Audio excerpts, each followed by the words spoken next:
Namaskar, Jai Shri Krishna. Contemplating text 23 of chapter 16, the divine and demoniac natures of Srimad Bhagavad Gita. Text 23. यह शास्त्र विधि मुक्त सृज्य वर्तते कामकारतः न स सिद्धिं वापनोति न सुखम न परां गतिम. He who discards scriptural injunctions and acts according to his own whims attains neither perfection nor happiness nor the supreme destination.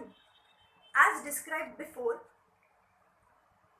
the Shastra Vidhi or the direction of the Shastra is given to the different castes and orders of human society.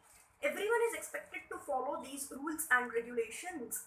If one does not follow them and acts whimsically according to his lust, greed and desire, then he never will be perfect in his life.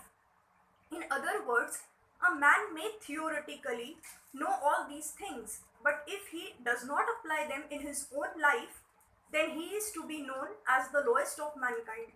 In the human form of life, a living entity is expected to be sane and to follow the regulations given for elevating his life to the highest platform. But if he does not follow them, then he degrades himself.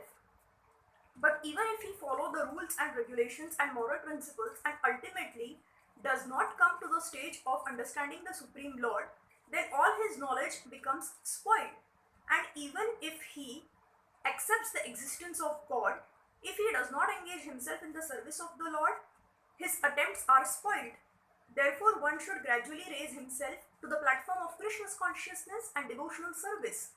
It is then and there that he can attain the highest perfectional stage, not otherwise.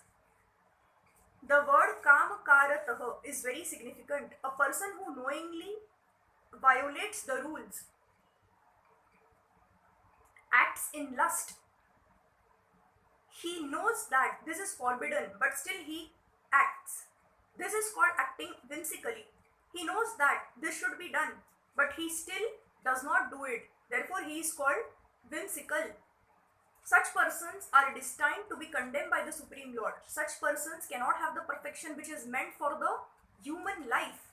The human life is especially meant for purifying one's existence, and one who does not follow the rules and regulations cannot purify himself, nor can he attain the real stage of happiness. Thank you.